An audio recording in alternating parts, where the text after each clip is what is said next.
So basically, a lot of data lakes operate on like enterprise data. It cannot hold for sensor data. It can't even hold for visual data.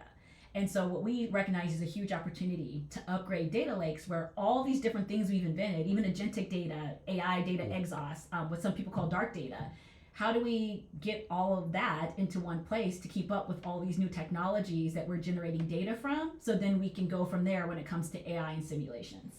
For the announcement of the fund and the cohort, do you have like a timeline when those announcements will be made? Yeah, and we're thinking it's looking like it's going to be like official announcements. It looks like it's going to be early 2026. Okay.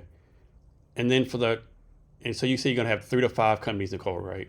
Yes, that's what we're targeting. Okay, so let's say we'll pick 5 to make it easy, right? Mm-hmm. So those 5 companies that get accepted, are you like looking at 20, 30 of them right now? Or like talk about the timeline, like the process, like picking like 50 to look at and then breaking it down to the 5 you actually pick? Well, since we're going by region, we don't have 50 prospects yet. Okay. That's another thing we're looking to change, right? It's like we are, that's one thing that we're learning from this is that we are such a software city. Mm-hmm. We are such a software region.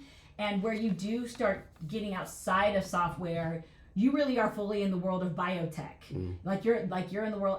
SN just did a really great piece about like all these different like types of like startups and things coming up around like materials and energy and like all these different things, right? But not all of them are ready to be like quantum enabled, and not all of them are necessarily a fit for that, and not all of them necessarily want to like address the kind of like markets that we're looking to, going back to like the advisory and R&D as a service, because our goal is to like work with design partners and have a cohort where these larger institutions and also larger corporations, they have a path to using this stuff beyond like, let's wait to see if Microsoft integrates their quantum stuff into 365, right? So I'm presuming this would be pretty easy for y'all to do, but like what's the process? Because I think it's happening AI all the time, like we talked about before, AI, like are you really an AI company or just like API with ChatGPT, right? Right. So I'm pretty sure it's pretty quick to figure out how do y'all figure out like, okay, Cavness HR Quantum is not a fucking quantum company. It's just a bullshit company, right? A company that uses quantum. Yeah. Right? So what's the process for that? So it's kind of like I mentioned about the cohort versus design partner, right? So we need people using quantum. We need people securing their stuff. Like we need that ahead of Q Day, right? So the path is going to be like, so one of the things that I was sharing with earlier was just like, basic questions. What can quantum and future tech make faster, cheaper, better, possible? It's the simplest way to describe it, right? Now, if it can make things faster, cheaper, better, possible as a revenue stream in a company, that's cohort. But if it's faster, cheaper, better, and possible for an existing company, that's design partner R&D as a service. So that's why I love having a studio, because we have these different entry points and tracks.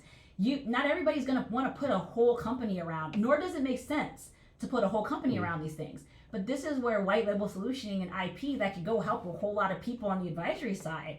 It can live there and do very well there. Doesn't make it a company, but it sure does help out a whole lot of people in a monetized way. So you said that quantum is like pretty capital intensive, right? It can be, yeah, depending on what you're trying to do with it and how you're trying to integrate it. So like, example, 2 founders come to you, right? Mm-hmm. And like one founder pitches this thing and he says he needs $500,000. Other guy comes, he needs like 10 million, right? Or you're like, okay, quantum needs $10 million. I'm going to fund this guy. This guy with $500,000. He's like, I don't know what he's doing, right? He's not asking for enough money, right? Yeah, well, I wouldn't think of it that way, because remember, we go by utility, right? So if this guy's asking $500,000 because the thing he's doing is quantum annealing and he doesn't need the big old chip and he doesn't need like all of that, and he has a path to make this stuff super simple, integrate to the data lake, whatever, it's like, we wouldn't blanch at his small ask if he has like that path to utility. Remember I said research roadmap revenue, right? We're not doing this for the cap table like numbers to like be a certain size. We're here to see that like that make sense against like the revenue and the market, so we can get to traction. So what's your advice on this? Right? I think a lot of founders struggle with this. I struggle with too. Like, so a lot of founders like they're trying to figure out how much to ask for, right? They're like, okay, I want to be like cash sensitive. I don't want to be like big baller, so I'll ask like $500,000, right? But what they really want is like $4 million, right? So how do you, as a founder, you balance like asking for the amount, right? That makes any sense? I think. I know it depends. Like you gotta research. Obviously you don't ask for $4 million if a company only invest $25,000. All the kind of stuff. You got to do that stuff. But well, I mean, this kind of gets into kind of like that Shark Tank. What do they say in Shark Tank, right? It's like, well, like what are you valuing the company at Yeah. if you're asking for $4 million, Yeah. right? Is it worth like $12-15 million? Probably not. Yeah, so I think that's there's kind of like that that inherent valuation algebra that comes with your ask. Yeah, and I think a lot of founders are scared to give a number because they're like, okay, if I ask for too much, they're not going to fund me. If I ask for too little, they're not going to fund me, right? They're trying to find a sweet spot. Yeah, but I mean, like, let's say you want to ask for $40 million, and like you can't even do the math on how many customers and things you need to sell for that. Yeah, right? yeah. I think that's some of the thing, right? Is like obviously like some of this stuff needs some like upstart costs, whatever. What I tend to find is that people start talking about valuation and ask divorced from their revenue plan and their pricing model. Yeah. Because because at that point, and once again, I'm not trying to oversimplify this, but a very quick viability check on that valuation is just the napkin math of how many customers would I need to get. Yeah. Or how much would my IP need to be valued at? Or how much is the assets that I'm going to purchase with this money, right? Now we're back into business school, right? And if you're back in the napkin math, it's just like has this huge gap. I mean, that can kind of tell you a lot right there. Yeah.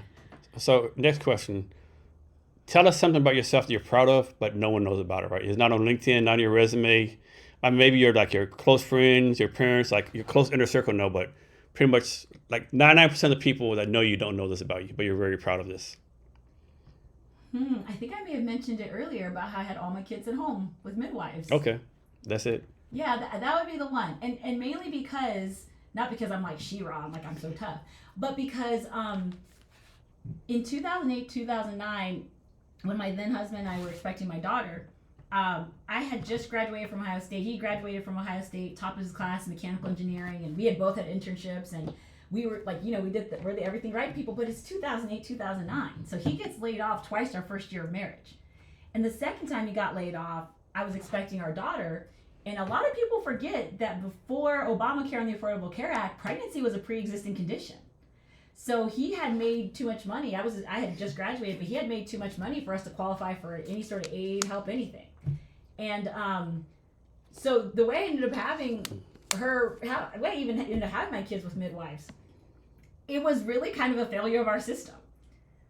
And the reason I'm proud of what ended up happening after that, not just because like the divine providence of finding my amazing midwife, I found her on YouTube on accident. I didn't know she was local, and she was amazing. She had been a delivery nurse in the military for 17 years, mentored these other midwives and doulas. And of course, everybody called me crazy. I was like, well, I don't really. She had an out-of-pocket sliding fee scale. Then I watched the documentary, The Business of Being Born. And I was just like, ooh, yikes. And then first time it had to be that way, but I chose to do it the second and third time that way too, because it was just such a powerful and transformative and like to me like a truly spiritual experience. But then all this data comes out about the Black mortality and morbidity rate, and how like kind of my intuition that kind of felt like I was safer with these midwives drivable to a hospital. I was statistically safer than if I would have tried to go to a hospital. Serena Williams almost died. I'm not an athlete like that. Like I am not a goat like her. This woman can serve at over like 110 miles per hour, and she almost died. I mean, she's married to the co-founder of Reddit. Best doctors, everything money can buy, and that still almost happened to her. So I say that because like I'm very proud of, people talk about listen to your intuition. People talk about like trust your path, advocate for yourself.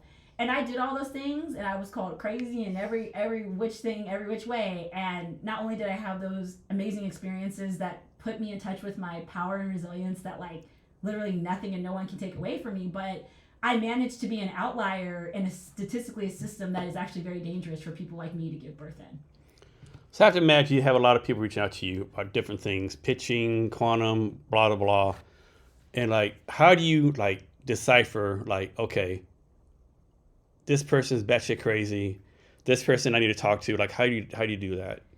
Well, I'm still, remember I told you my new friend in talent, that's actually how I got in touch with him. He'd reached out, his database of 10,000, I'm still working through meeting the 10,000 folks out there. So because it's quantum and deep tech, that part's pretty easy. A lot of these folks who have a background in this stuff, they're doing, like I know some people have reached out, they're like IBM Kiskian ambassadors, and then some people are researchers, and some people are published, and some people are peer reviewed, and some people have been speakers at a lot of different things. there are some quantum podcasts out there people have been featured in. So it's not that big of a world. And surprisingly, I've actually not had a lot of like the crazy scammers or anything like that yet. Oh no, that was no. I'm still getting those on Telegram from my blockchain days. Oh, okay, yeah.